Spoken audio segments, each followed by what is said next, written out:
Sa banal, sakdal, napaka-makapangyarihang pangalan po ng ating nag-iisang buhay na Diyos.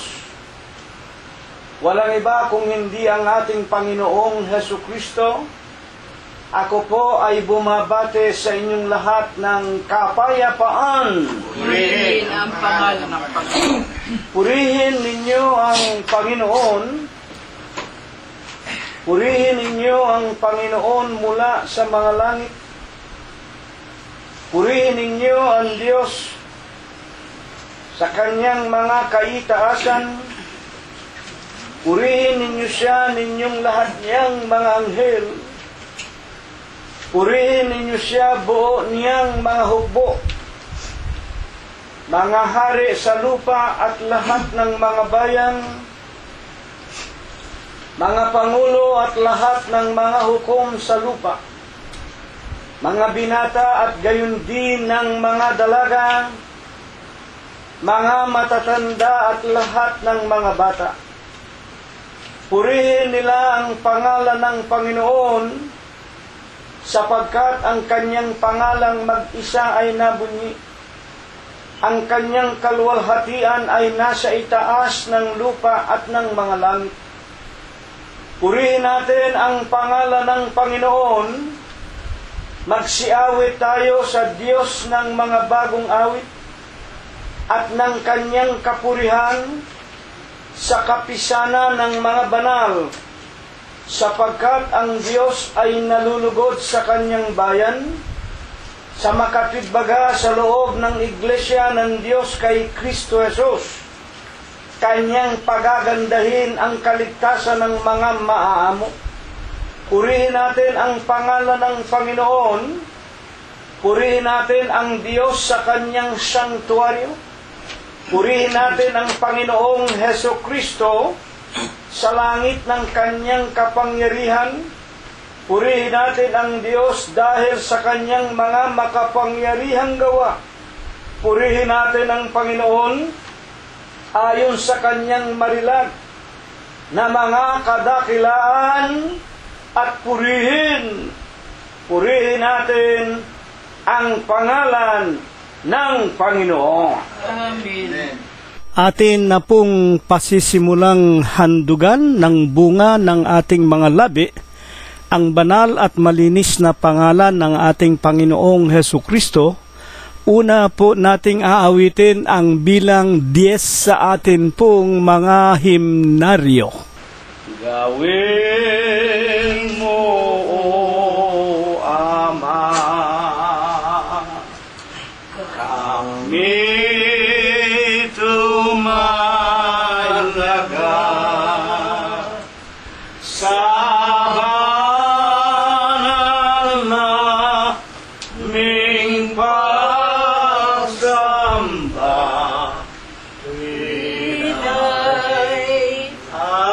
Awitan ka, Espiritong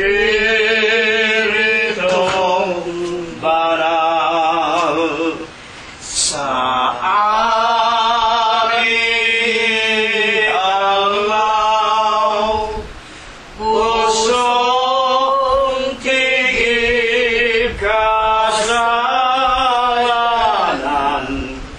ay anising tunay.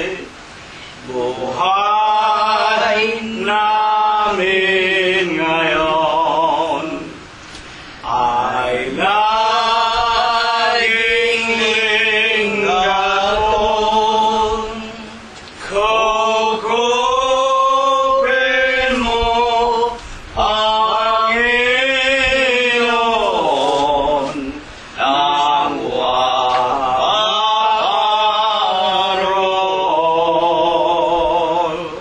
Kaming naipisan, padala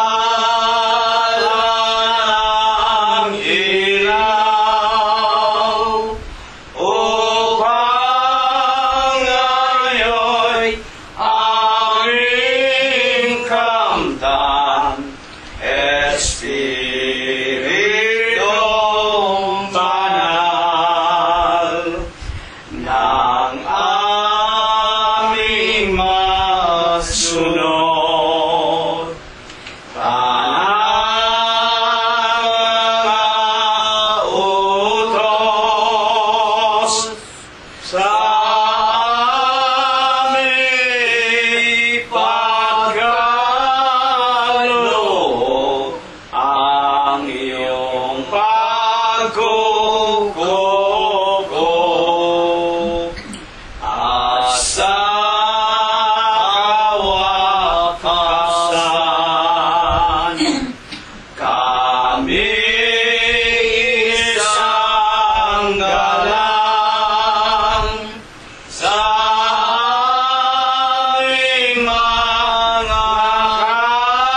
Atin pong patuloy na papurihan, sambahin at luwalhatiin ang ating nag-iisang buhay na Diyos, ang ating Panginoong Hesukristo. Numero 11 ang atin pong sunod na aawitin. Tayo ay gumawa at huwag sayangin buhay na kaloob ng Diyos sa atin. Ang banal na utos ay alalahanin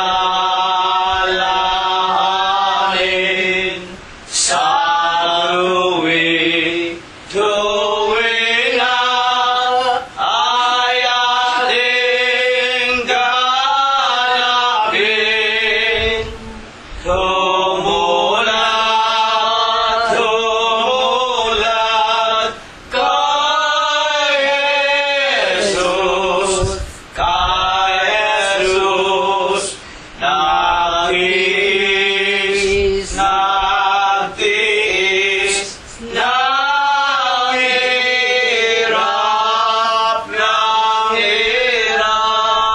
nagbata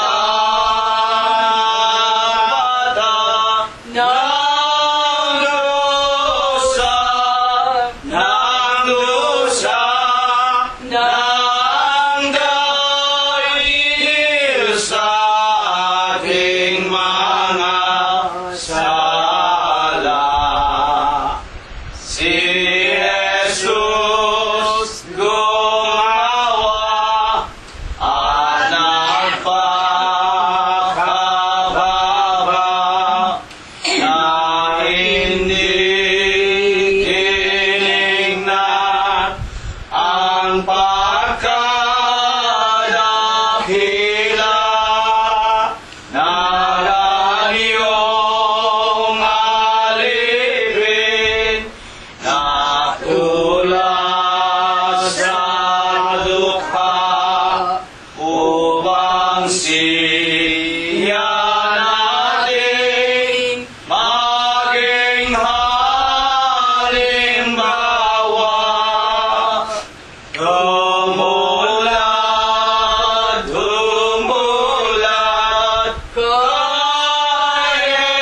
kay Jesus, nagtiis ng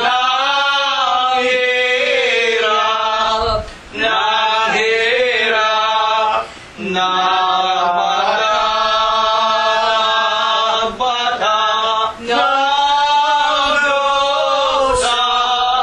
ng dusa ng dahil sa ating mga sala. Tayo ay gumawa at huwag manghimagot. Sundin nating anak ang ipinagutos. Kung puso tayong sa Kanya'y sumunod nang upang gumanap ang ako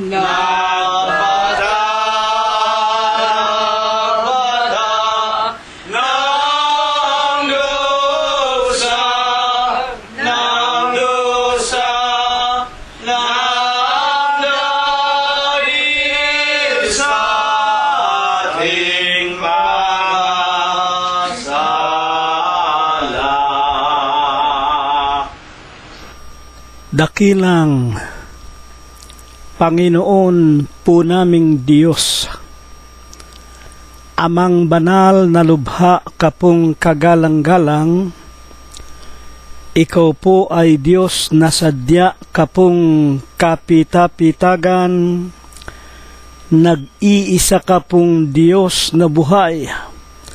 Ikaw po ang may-ari, Ikaw po ang lumalang ng lahat ng mga bagay, ang nag-iisa at buhay na Diyos, na pinakamakapangyarihan ka po sa lahat. Amang banal na sakbibi ka sa iyong pag-ibig. Napakasagana mo po sa kagandahan ng iyong mga kalooban. Napakadakila mo po sa iyong mga pagbibiyaya. Datapwat ikaw po ay Diyos, na napakabanayad mo po sa iyong mga kagalitan. Amang banal na ikaw ang nag-iisa at buhay na Diyos. Pinagtapatan kaput pinaglingkuran hanggang kani-kanilang kamatayan. Ikaw ang Diyos ni Abraham, ang Diyos ni Isaac at ni Jacob. Ikaw ang Diyos ng iyong mga banal na propeta sa bansa ng Israel. Tinawag mo rin po na awat na habag ka sa aming minamahal na ama at ina. Inilagay mo po sila sa iyong banal na iglesia ng Diyos kay Kristo Jesus. Naglingkod din po sila sa iyo hanggang kani-kanilang mga kamatayan. Amang banal sa napakamalinis, sakdal na pangalan mo pong Kristo Jesus, matutunghan mo po muli kaming lahat. Nagtitiklop kami ng aming mga tuhod, una dito sa iyong munti, dukha at maralitang bahay dalanginan sa Los Angeles, California, sa bawat tirahan ng aming mga kaibigan, na tinawag mo po sa iba't ibang dako nitong napakagulo at mandarayang sanglibutan, sa pamamagitan po ng karunungan na iyong pinalago sa huling araw.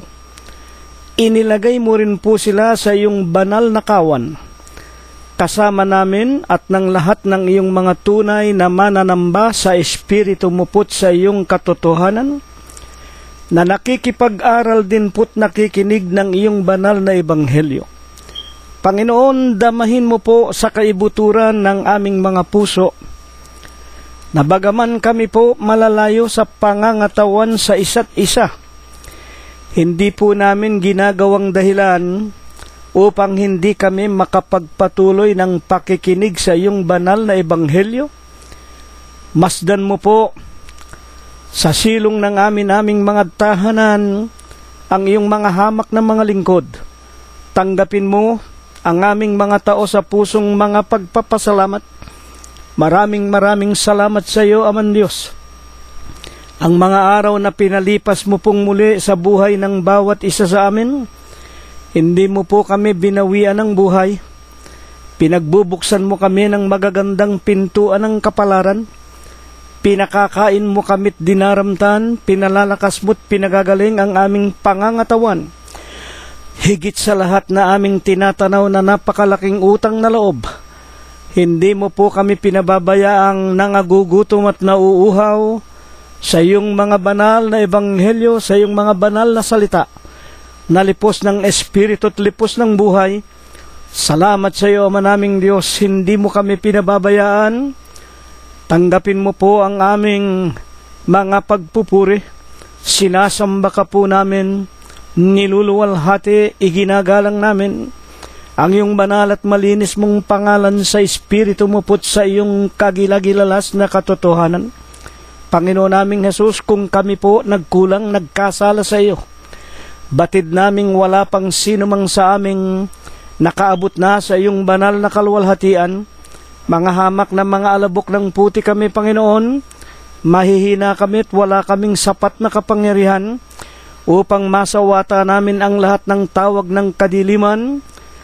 Datapwat huwag mo sanang gawing kadahilanan ang aming mga kapintasan at mga pagkukulang upang hindi ka po magturo sa amin sa Huwebes ng gabing ito. Patawarin mo po kami, Ama, sa lahat ng aming nagawang mga kasalanan. Dinggin mo po sana, Panginoon, ang aming pakiusap, na naway gamitin mong muli na munting kasangkapan mo. Isang mabuting kasangkapan, nawa ang ituring mo sa iyong hamak na alipin. Gamitin mo po sanang muli ang kanyang bibig at ang kanyang dila.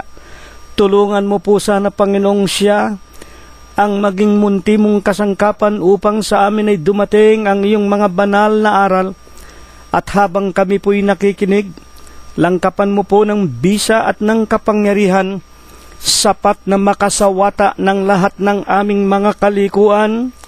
Pagkalooban mo po kami ng matitibay na mga pananampalataya at mga pagkakilala sa iyo.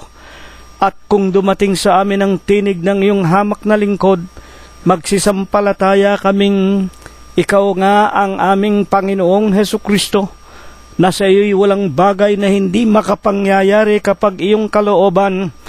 Loobin mo nawa, Panginoon, ang mga aral mo, itanim ng bawat isa sa amin, sa aming puso, sa aming mga isipan at aming mga kalooban, at magamit po naming tulad sa isang matalim na sandatang may isang tabak na may dalawang talim, na ito po ay aming magamit namin pagsawata sa lahat ng kalikuan, kasalanan, mga tuksong naglipana sa aming mga kapaligiran.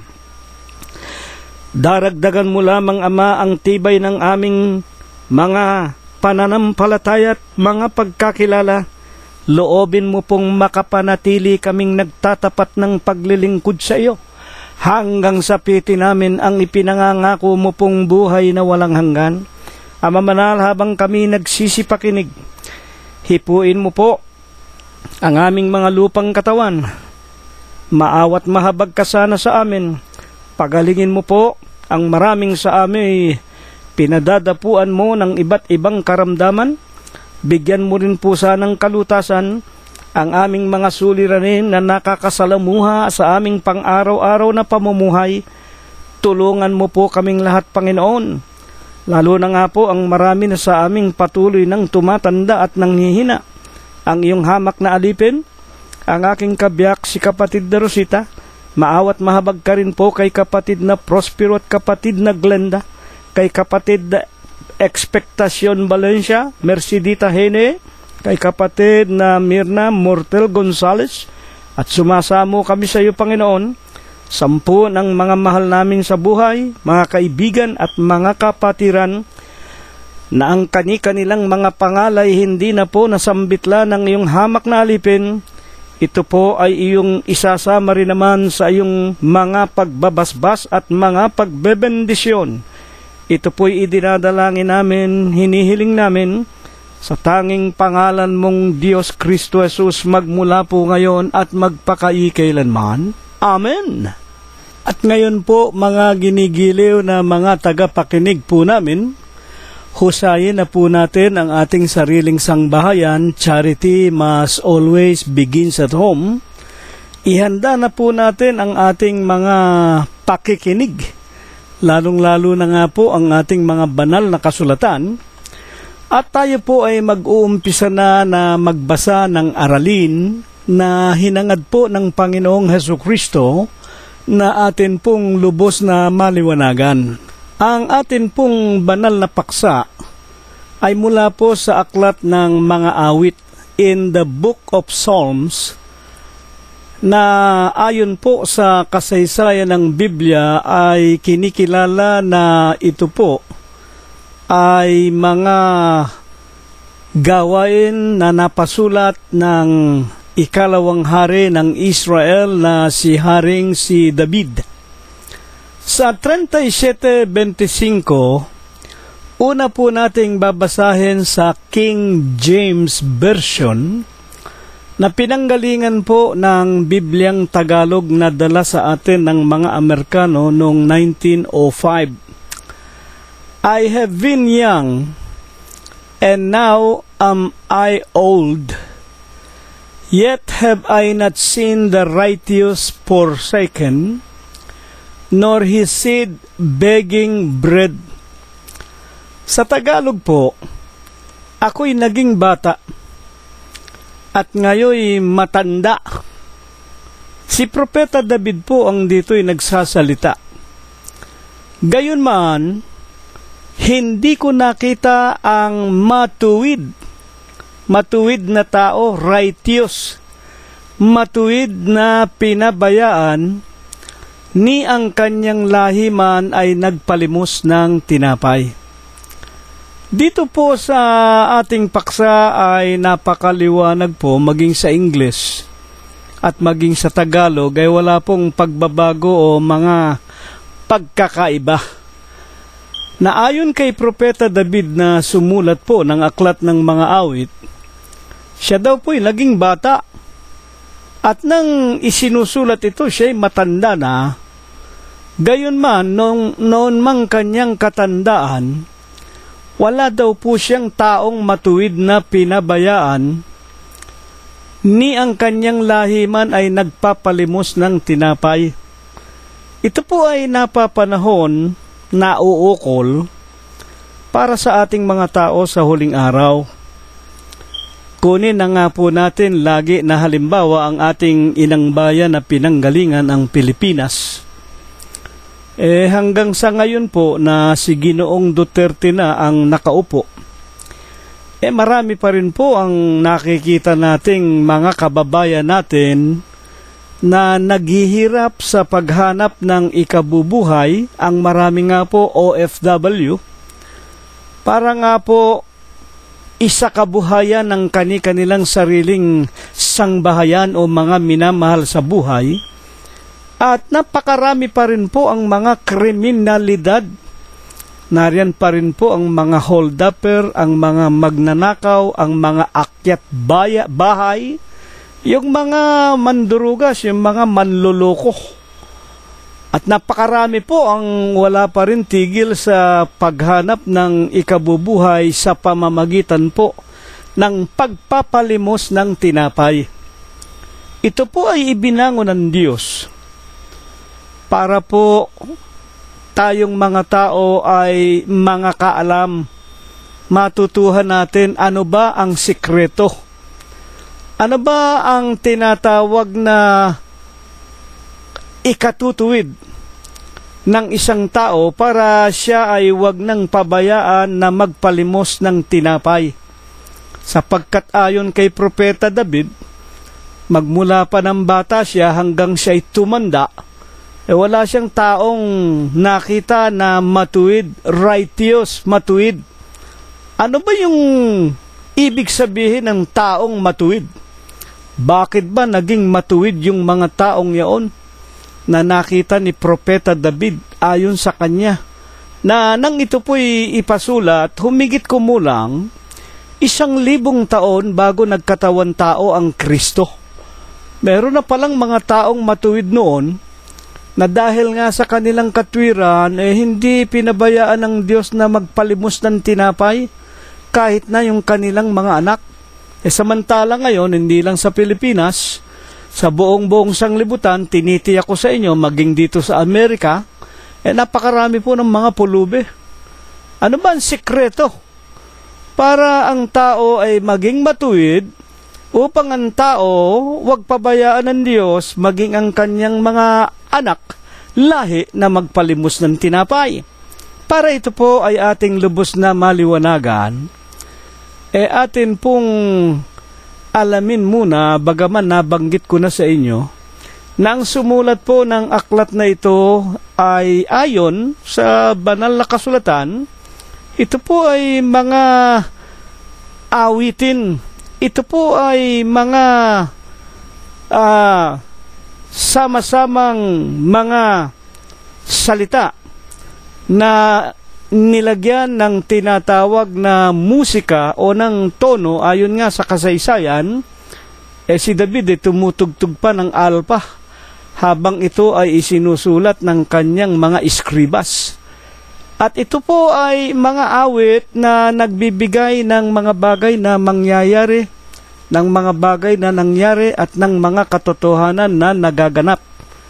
In English, accordingly, King David, which is the second king elected by God, wrote these psalms or songs, which is in spiritually speaking a prophetical books consisting words of things that are going to happen. It's a prophetic things that he wrote while he is singing, with lyrics expressing nothing but the truth from the Lord God. Kaya nga, pagkatapos na nalaman natin, ito pala ay sulat ng isang banal ng Diyos, ikalawang hari sa bansa ng Israel, dito po ay ipinakikilala lamang kung sino po yung tinatawag na mga taong matutuwid. Tunay po baga ito? Sino ba yung mga taong matuwid na tinutukoy ni Propeta David? Basahin po natin ang Kapitulo 1, versikulo 1, unang-unang bahagi. Mapalad ang tao na hindi lumalakad sa payo ng masama, ni tumatayo man sa daan ng mga makasalanan, ni nauupo man sa upuan ng mga manlilibak. 1-2. Bakit sila mapapalad? Hindi raw lumalakad sa payo sa mga advice ng mga masasamang mga tao. Hindi raw sila nakikinig o tumatayo man sa mga tayuan o mga daanan. Hindi sila nakikipagkaisa sa mga grupo ng mga liko o mga makasalanan, ni hindi sila nakikiupo o nakikiumpukan sa mga tinatawag na umpukan ng mga manglilibak. Kamukha ng mga nakikita natin sa mga kalye-kalye, yan ang mga istambay. Sila ang nakikita nating nang iinis sa mga dumadaan. Mapalad ka yung mga tao ay hindi lumalakad sa payo ng masasama, tumatayo man sa daan ng makasalanan, o nakikiumpukan man sa umpukan ng mga manglilibak. Ano bang talagang hinahangad lamang nitong mga taong ito? 1-2. Aklat din po ng mga awit. Kundi ang kanilang kasayahan, ito po ang kaligayahan ng mga taong matuwid, ay nasa kautusan ng Panginoon, at sa kautusan ng Panginoon nagbubulay-bulay siya araw at gabi. Dito po napakaliwanag, sinagot na tayo ng propetang si David kung sino yung mga nakita niyang hindi nagpapalimos ng tinapay kahit na ang kanyang mga anak, ang kanyang mga lahi iniingatan ng Panginoon. Ito po pala yung mga tao na ang kanilang kasiyahan, ang kanilang kaligayahan na binubulay-bulay nila sa araw at gabi ay ang mga kautusan ng Panginoong Diyos. Ano po baga ang sinasabi ng banal na kasulatan tungkol sa kautusan ng Diyos na kaligayahan pala ng mga taong matuwid? Buksan natin ang Ecclesiastes Kapitulo 12 at versikulo 13. Ito ang wakas ng bagay. Ang lahat ay narinig. Ang nagsasalita po naman dito, yung mga ngaral, ang anak naman ni Propeta David na humalili sa kanya, ang ikatatlong hari ng Israel. Ito po'y panahon na ni Haring Solomon. Ito ang wakas ng bagay, lahat ay narinig. Ikaw ay matakot sa Diyos, sundin mo ang kanyang mga utos, sapagkat ito ang buong katungkulan ng tao. Ito po yung mga taong matuwid. Mapapalad ka, ang wika ng propetang si David. Hindi ito pababayaan ng Diyos. Maging ang kanilang mga lahi, ang susunod sa kanila, hindi magpapalimos ng tinapay. Hindi sila nakikiupo sa upuan ng mga manlilibak o tumatanggap ng tinatawag na wika nga aral sa mga taong liko. At ang kanilang kaligayahan, binubulay-bulay nila ang mga salita ng Diyos sa araw at sa gabi, sapagkat ito pala ang buong katungkulan ng tao. At sa 12, 14, bakit?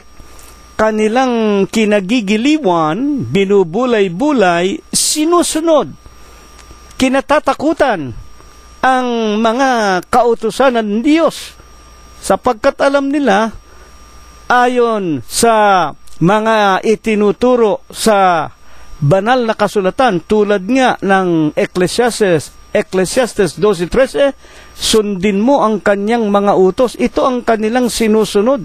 Ikinaliligaya nila, binubulay-bulay nila araw at gabi, sinusunod nila ang mga kautusan ng Diyos. Ano ba ang mga kautusan ng Diyos? At bakit sila naging mabubuting mga tao?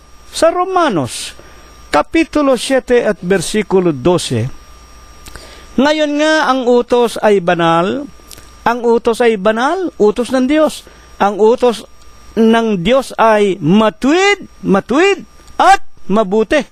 Kaya nga ang isang tao nagiging mabuti kung sinusunod nila ang kautusan ng Diyos. Kaya ang wika ni David, wala akong nakitang taong matuwid. Bakit? Sinunod nila ang utos ng Diyos na matuwid at mabuti.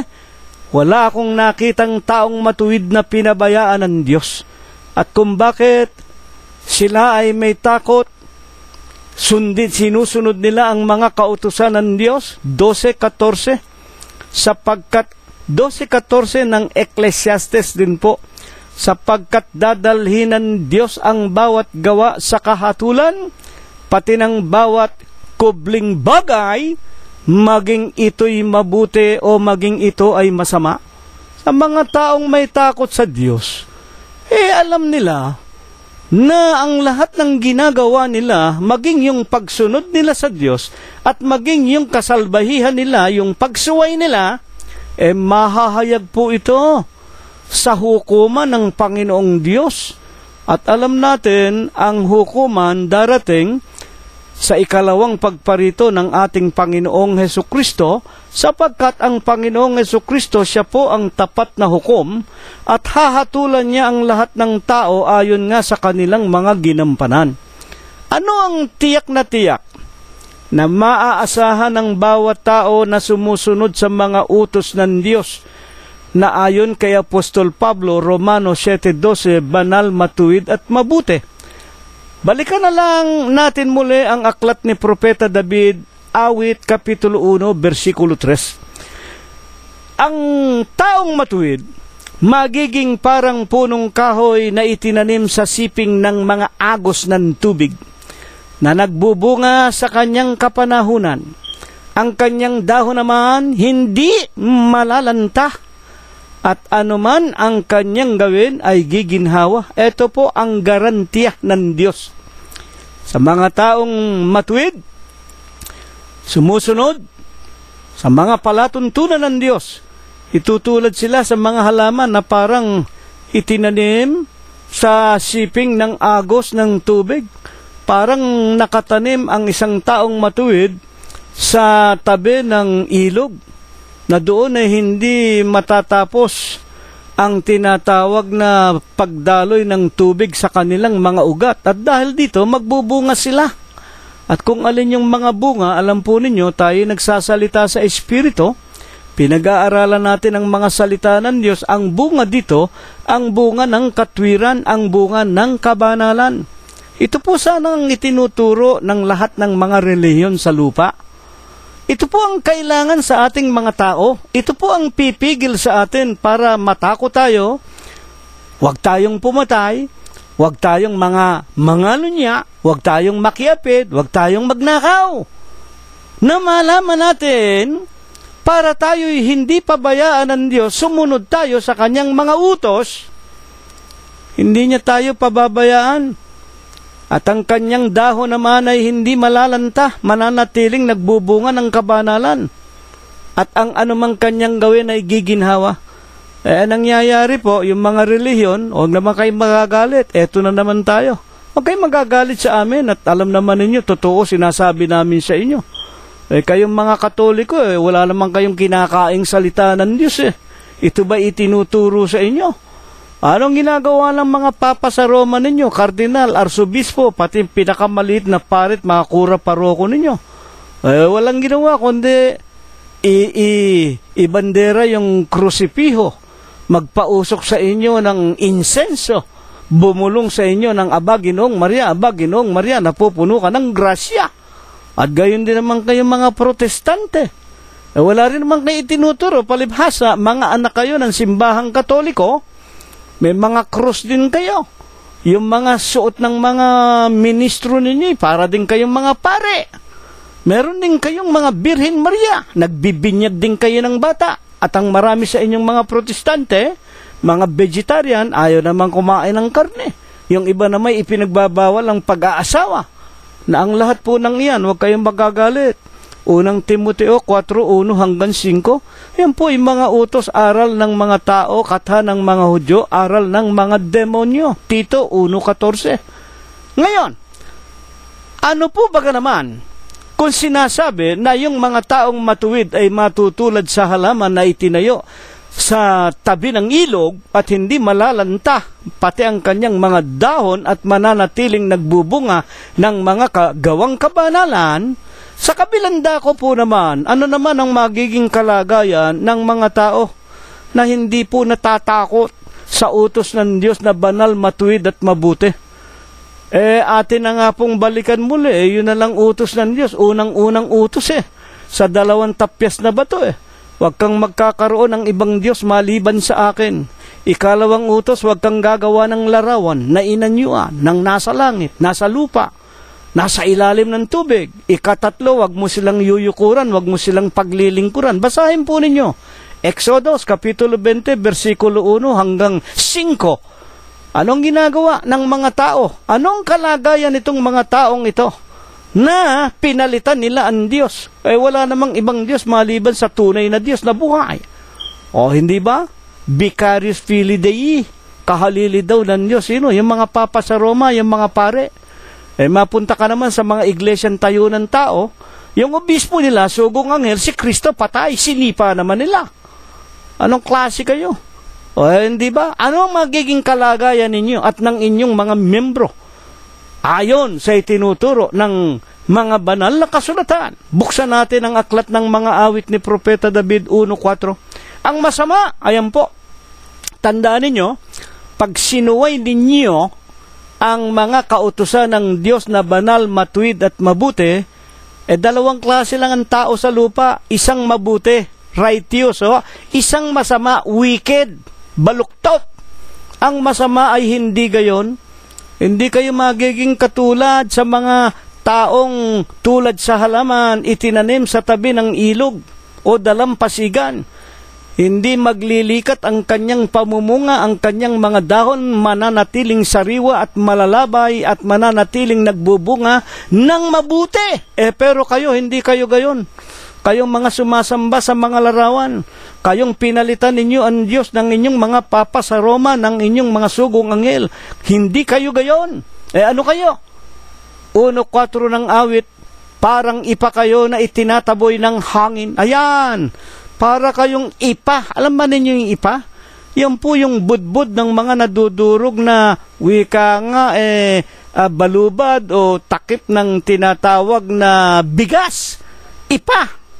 Yan hipan mo tinatangay talaga ng hangin. Ang ibig lang sabihin, hindi kayo makapananatiling nakatayo sa isang dako. Palipat-lipat kayo, magulo isip ninyo, itinataboy kayo ng kung ano-anong ihip ng mga masasamang wika nga kalagayan sa buhay. Kundi parang ipa na itinataboy ng hangin. 1:6, sapagkat nalalaman ng Panginoon ang lakad ng mga taong matuwid, ngunit ang lakad ng masama mapapahamak. Kapag sinasabing mapapahamak, tunay bang mapapahamak? Ano bang kapahamakan ang tinutukoy dito ng banal na propeta ng Diyos na si Haring David? Hayaan nating si Apostol Juan ang magpaliwanag sa atin. Buksan natin ang unang aklat ni Apostol Juan, Kapitulo 5, versikulo 19. Bakit ba sinasabi na ang taong masasama na hindi sumusunod sa mga kautusan ng Diyos, parang alabok, parang ipa na nililipad ng hangin, at sila sabi ng Panginoon Diyos, ay mapapahamak? Totoo ba yan? Unang Juan 5:19 sa kanyang huling bahagi, ang buong sanglibutan ay nakahilig sa masama. Na nadamay pa ang buong sanglibutan. Hindi lang isang tao, buong sanglibutan. Bakit nga po? Yung saksakan ng yabang na Iglesia Apostolika Katolika Romana, sila daw universal. Totoo naman At yung mga iglesia, yung mga ink, di ba? O yung mga iglesia ng diksyonaryo ng tao. Yung iglesia ng mga Heaven's Temple, People's Temple. We are worldwide. Ang buong sanglibutan, naghahambog ang lahat ng relihiyong malalaki sa balat ng lupa. Kami ka universal, kami ka international, kami ka buong sanglibutan, milyon-milyon ang membro namin. Anong sabi ni Apostol Juan? Ang buong sanglibutan ay nakahilig sa masama. Bakit nga po? Hindi nga po Hindi nga po tumutupad, hindi nga po nakikinig, hindi nga po sumusunod sa mga utos ng Diyos. Kaliwa-liwanag Ayoko nang ulit-ulitin pa. Mga kapatid, sa halip na maglingkod sa tunay na Diyos, ang pinaglingkuran yung mga papa sa Roma, yung mga sugong anghel, si Virgin Maria, si Pedro, kung ano-anong salit-saling superstisyon na salita ng tao, kung ano-anong tinatawag na kostumbre, mga katha ng mga tao na sinsay sa katotohanan. Titos 1:14. Hindi ba yan ang ginagawa ng lahat ng relihiyon? Kaya nga dyan sa Romanos, Kapitulo 3, versikulo 10 hanggang 18. Lagi ninyong napapakinggan sa amin, walang taong matuwid, wala kahit isa. Inaamin namin, pati kami, masasama kaming mga tao. Hindi namin sinasabing kami matuwid. Ang pagkakaiba namin sa lahat ng tao na masasama, nakilala namin ang katotohanan, nakilala namin ang katwiran, napakinggan namin ang salita ng Diyos. Lalo na nga ang paksa natin ngayon, walang taong matuwid na pinababayaan ng Diyos kahit ang kanyang mga anak hindi pababayaang magpalimos ng tinapay. Masasama kami, ngunit nang mapakinggan namin ito, naturuan kami na kinakailangan ang tao matakot saan? Sa Diyos, sa pamamagitan ng pagsunod sa kanyang mga utos. Bakit? Ito ang buong katungkulan ng tao. Ecclesiastes 12:13. Kaya ayon din po sa aklat ng mga awit na kinikilala natin na mga sulat ni Propeta David, ano po baga naman ang ikakikilala sa mga taong kailanman ay hindi pababayaan ng Diyos na mga gutom at mga palimos ng tinapay? Pagkatapos na mapakinggan natin kanina na nakikilala ng Diyos ang lakad ng taong matutuwid, yung mga sumusunod sa utos ng Diyos, mga tagapakinig po namin, pati ang kanyang binhi ay hindi pababayaan. Itutulad sa mga halaman na itinayo sa tabi ng ilog, hindi mauuhaw, hindi magugutom, magiging malalabay. Ang mga dahon, walang tigil ang pamumunga ng mga gawang kabanalan. Anong ikakikilala sa mga taong ito? Sino ang kanilang sinusunod? Mga papa sa Roma ba? Mga sugong anghel ba? Na mga taong ilang ulit nang namatay? Aklat ng mga awit 23:1, ang Panginoon ay aking pastor. Eto, meron tayong pastor. Hindi ako mangangailangan, susustinahan tayo nito. Ituloy natin hanggang 7:23. Kanyang pinahihiga ako sa sariwang pastulan, masarap ang tulugan natin. Pinapatnubayan niya ako sa siping ng mga tubig na pahingaan. 23. Pinananauli ang aking kaluluwa, pinapatnubayan niya ako sa mga landas ng katwiran. Ayan, hindi ako mapapaliko, hindi ako mapapakanan, diretso ang lakad ko. Alang-alang sa kanyang pangalan, iingatan ko ang pangalan ng aking pastor. 23:4. Oo, bagaman ako'y lumalakad sa libis ng lilim ng kamatayan. Sino ba naman ang hindi lalakad sa lilim ng kamatayan? Ang buong sanglibutan napapalibutan ni Satanas at ng kanyang mga demonyo na naglalagalag sa buong lupa, humahanap ng kanyang masisila. 1 Pedro 5:8. O hindi ba? Sabi ni Apostol Pedro, kayo maging mapagpuyat, kayo magsipanalangin. Ang inyong kalaban na diablo, tulad sa leon na gumagala, humahanap ng kanyang masisila, na siya'y labanan ninyong masikap. Talagang ang buong sanglibutan, ang naghahari na rito si Satanas at ang kanyang mga kampon. Bagaman ako'y lumalakad sa libis ng lilim ng kamatayan, wala akong kinatatakutang kasamaan, sapagkat ikaw ay sumasa akin, ang aking pastor, ang iyong pamalo at ang iyong tungkod, nagsisialiw sa akin ang iyong mga salita. Mga kapatid, at sa 5, iyong pinaghahandaan ako ng dulang sa harap ko, sa harapan ng aking mga kaaway. Iyong pinahira ng aking ulo ng langis, ang aking saro ay inaapawan. Hindi ako talaga magugutom. Aapawan ng aking saro, ang ibig lang sabihin ng aking kabuhayan, na hindi ako papagkukulangin ng Diyos. 6 hanggang 7. 6, tuloy po natin, ng 23 din ng aklat ng mga awit. Tunay na ang kabutihan at kaawaan ay susunod sa akin sa lahat ng mga kaarawan ng aking buhay. Ako'y tatahan sa bahay ng Panginoon magpakailanman. Amen! Napakaganda po. Paano makikilala yung mga taong matuwid? Mga kapatid at mga magulang, meron tayong pastor. Iisa ang ating pastor. Iingatan ko ang pangalan ng aking pastor. At maging ako'y lumalakad sa mga lilim ng kadiliman, wala akong katatakutang anuman. Bakit? Ginagabayan ako ng iyong tungkod, ng iyong pamalo, sa makatidbaga ng iyong mga salita.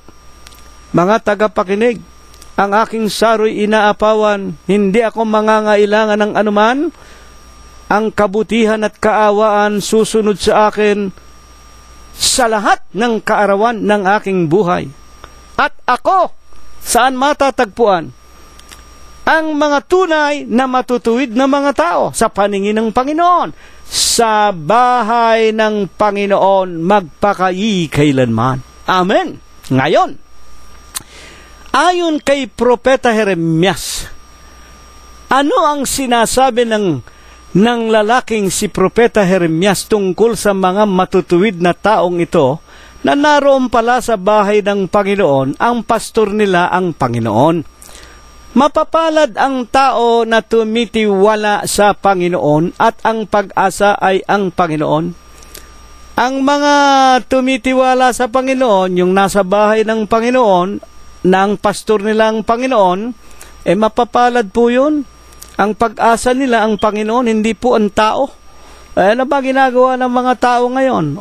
Pagka napipindakanan, kanino tumatawag? Kay Birhen Maria. Kanino pa? Kay Kalunsad. Kanino pa? Kay Pedro, kay Bartolome, kung sino-sinong mga tao.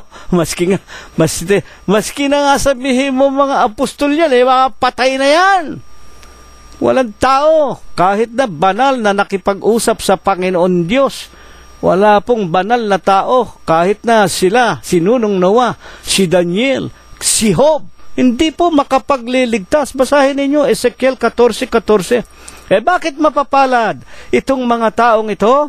Sapagkat ang pag-asa nila'y sa Panginoon. At sa 17:8 ng Jeremias, sapagkat siya'y magiging parang punong kahoy, inulit na naman, parang punong kahoy na itinanim sa tabi ng tubig, nag-uugat sa tabi ng ilog, hindi matatakot pagka ang init ay dumarating, kundi ang kanyang dahon magiging sariwa, hindi mababalisa sa taon ng pagkatuyo o maglilikat man ng pagbubunga. Walang kinatatakutang anuman, kahit na ikamo El Nino, kahit na sabihin mo na tagtuyot, tag-ulan, taginaw, o walang, kahit na merong peste sa iyong bayan, walang katatakutang anuman. Bakit? Ang pag-asa nila ay sa Panginoon, sa kanilang pastor, doon sa loob ng bahay ng Diyos. Kaya nga, sino, ayon sa ating pag-aaral, ang mga taong itong matutuwid na nagsisitiwala sa Panginoon, mga kapatid? O ang una muna nating itanong, sino-sino po ba naman ang mga tao na tumitiwala sa mga tao?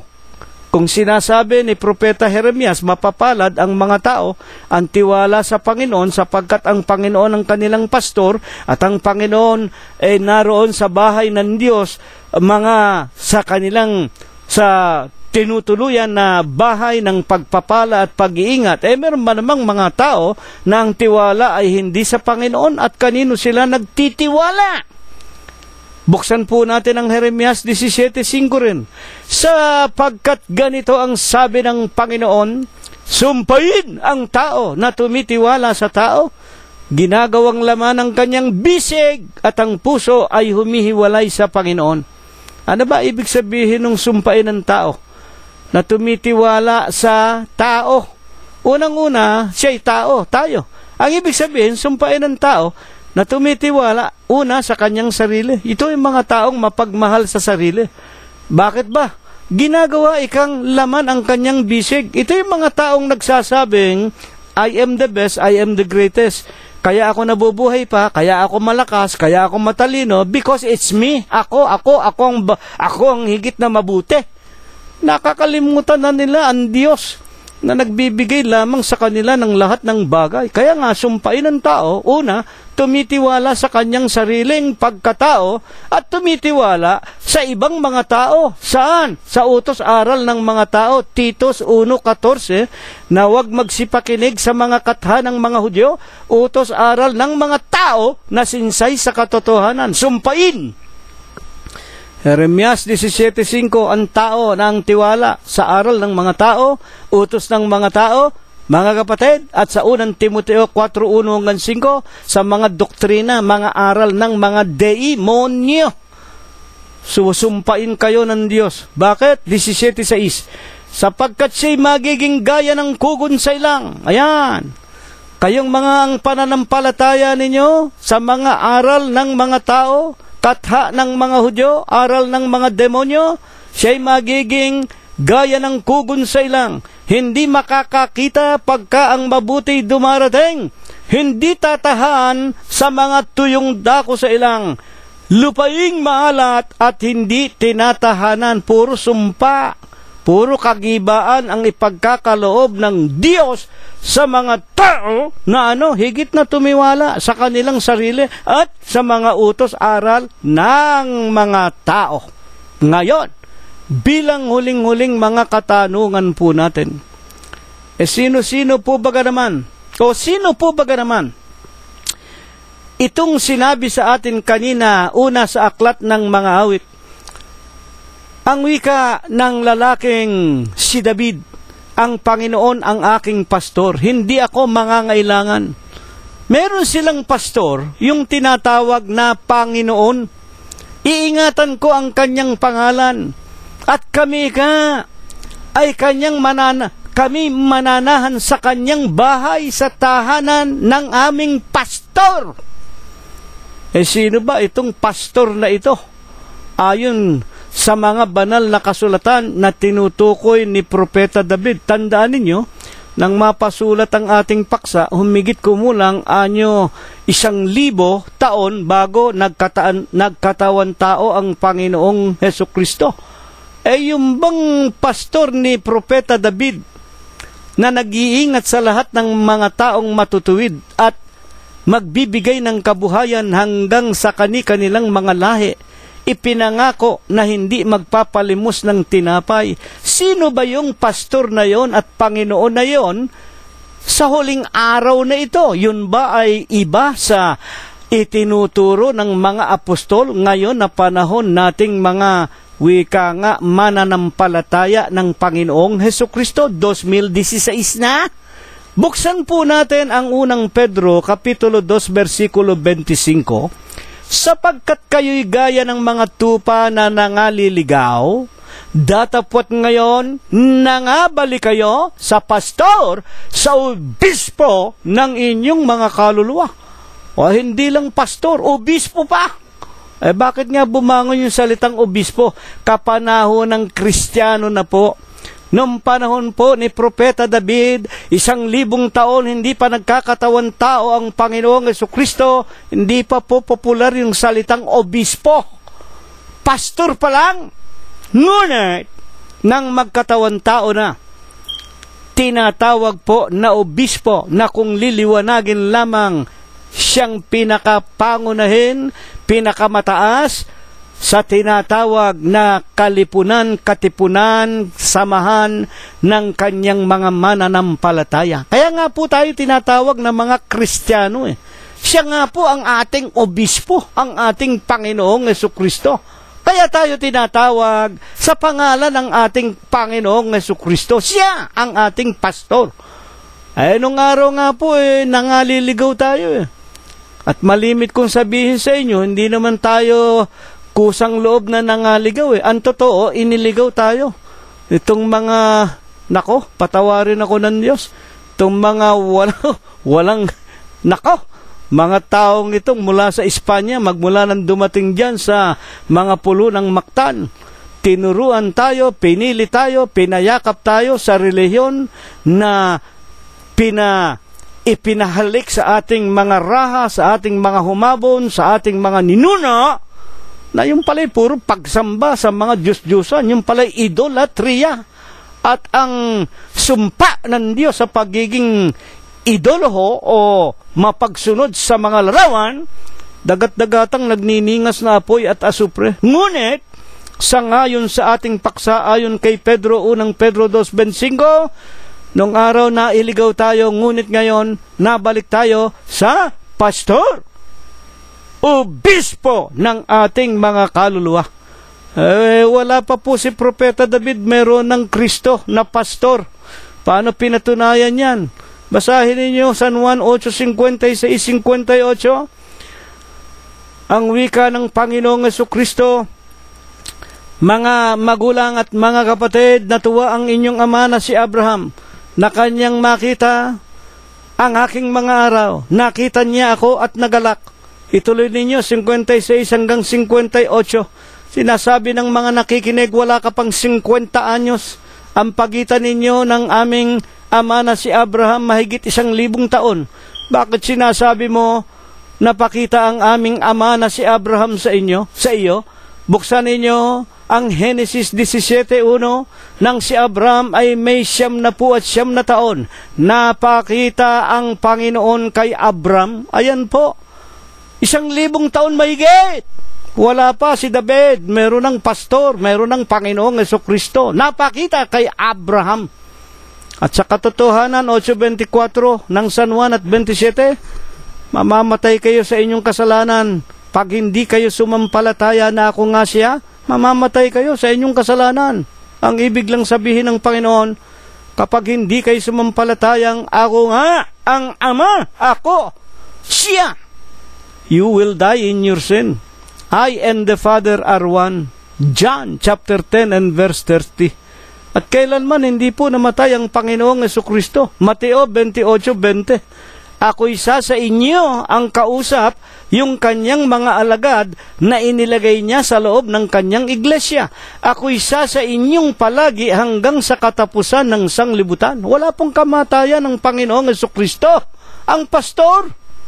Ano po ba lamang? Ang ipinapayo sa atin ng ating pastor upang lalo niya tayong pagmalasakitan ang ating mga anak na magsisisunod sa atin, huwag niyang pabayaang magpalimos ng tinapay, huwag niyang pabayaan sa mga kahirapan. Ano ang ipinapayo? 12:26 ng San Juan. Ang aking lingkod, kung ibig maglingkod sa akin, sumunod sa akin. Kung saan ako naroon, doon ang lingkod ko. Saan ba naroon ang Panginoong Jesucristo para makasunod tayo sa Kanya?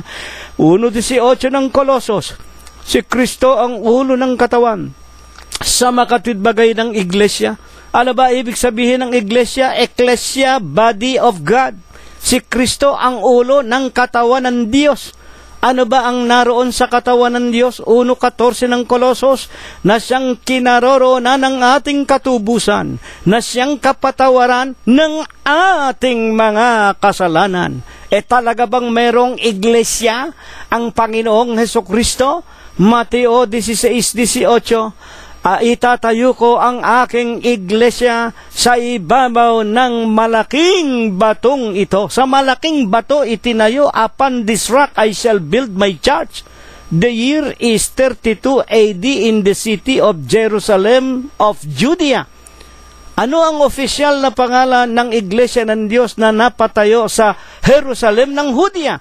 Unang Tesalonica 2:14, sapagkat kayo mga kapatid nagsisitulad sa mga iglesia ng Diyos na nasa Judea, sa Jerusalem.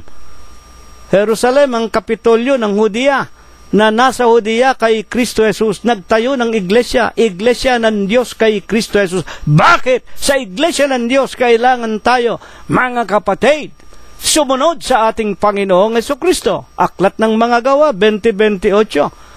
Feed the church of God, which He purchased with His own blood. Pakainin ninyo ang iglesia ng Diyos. Binayaran niya ng kanyang sariling dugo.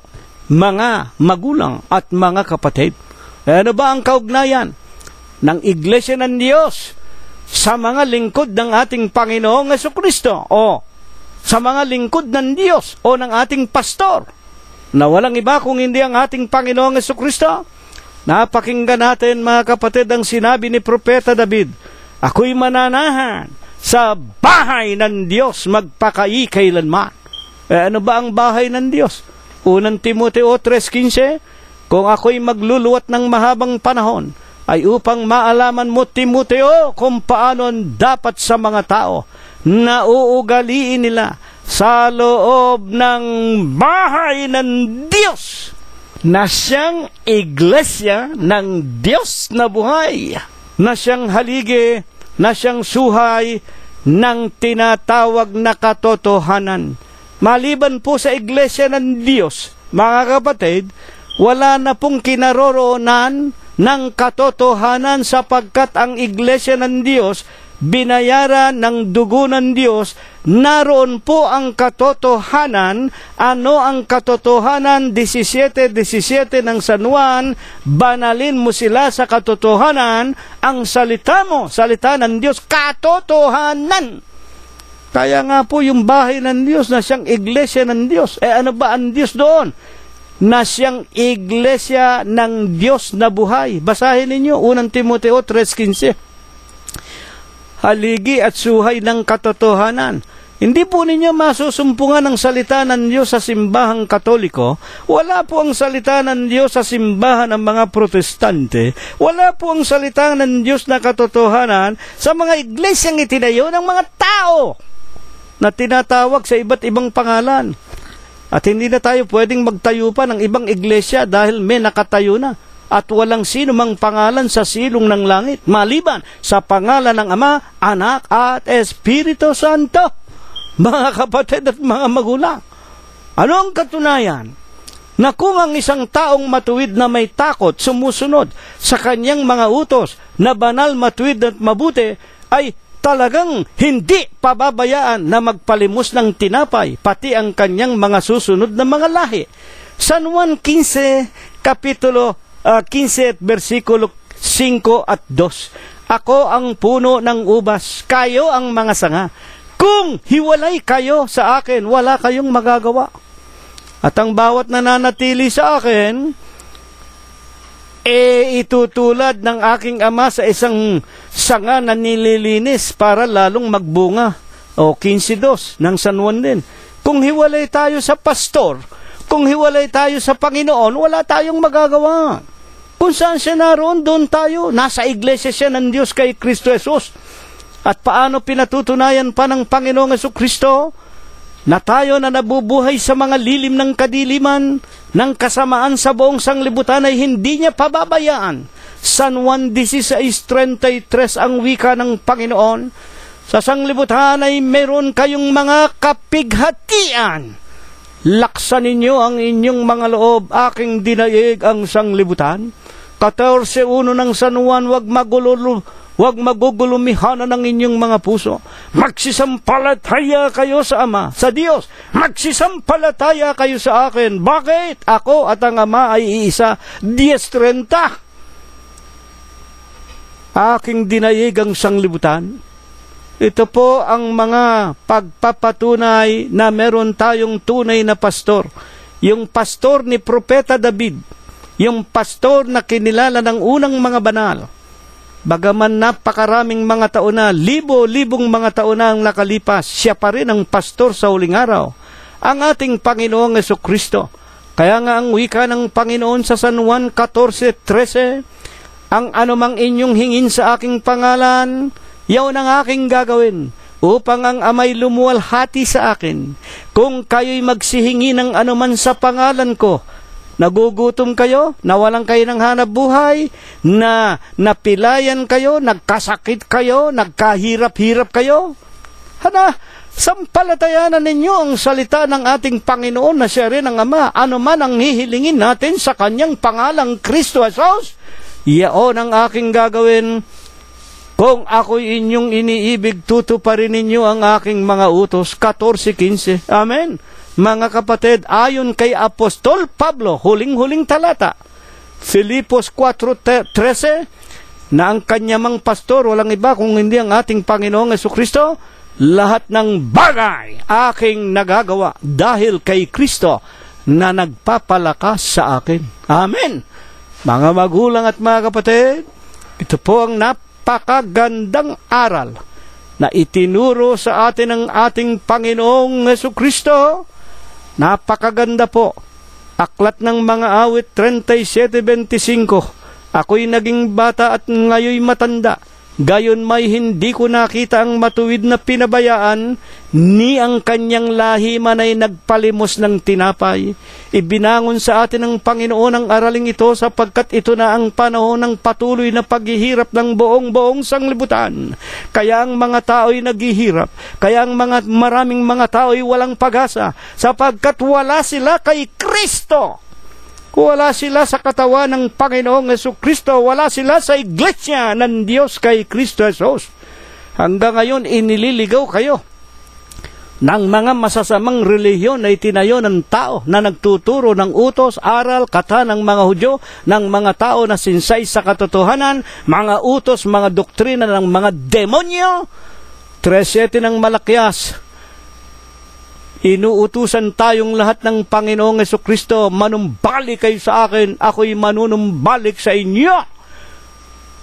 Sa Isaias 1:18-19, kahit na ang kasalanan ninyo'y simpulan ng grana, magsiparito kayo sa akin, gayon din ang Panginoong Jesucristo, kayong nangabibigatang lubha, magsiparito kayo sa akin, mag-aral kayo sa akin, pasanan ninyo ang aking pamatok, sumunod kayo sa akin. Masusumpungan ninyo ang kapahingahan ng inyong mga kaluluwa. Alam natin ang daan papunta sa Panginoon. Alam natin kung saan siya naroon. Siya ang pangulo ng kanyang iglesia, iglesia ng Diyos kay Kristo Jesus. Kinaroroonan ng katubusan na siyang kapatawaran ng ating mga kasalanan. Dito po namin kayong lahat inaanyayahan. Magsama-sama po tayo sa katotohanan ito. Ang katotohanan po ang magpapalaya sa atin, magpapalayo sa atin sa sumpa na kamatayang walang katapusan, maglilinis ng ating kalikuan at mga kasalanan. Magsama-sama po tayo sa iglesia ng Diyos kay Kristo Jesus. Ito nawa ipagpala, ito nawa ibasbas sa atin ng Diyos, magmula ngayon at magpakailanman. Amen. At ngayon, tanggapin po nating muli ang walang hanggang pag-ibig, ang walang hanggang pagbibiyaya, ang pakikipisan, ang kaaliwan, ang pamamatnubay, ang kagalingan, ang hindi maulatang banal na biyaya, basbas at bendisyon, pagliligtas at pagpapagaling ng kanyang banal na Espiritu. Ito nawa ang muli niyang ipagkaloob sa ating mga magkakapatid sa Huwebes po ng gabing ito. Patagusin ng Diyos hanggang sa ating sariling mga kabyak, ating mga anak, mga manugang, mga apo, kasangbahay at mga kamag-anakan, salamat sa lahat ng ating mga kaibigan, sa paghanap natin ng kakainin sa araw-araw, sa loob at labas ng ating mga dampang tahanan at sa buong kalaganapan ng Iglesia ng Diyos kay Kristo Jesus, magmula ngayon, magpakailanman. Amen. Kapayapaan po ang sumatin hanggang sa darating na linggo po kung tayo po ay binubuhay pa. Maraming salamat po sa inyong lahat.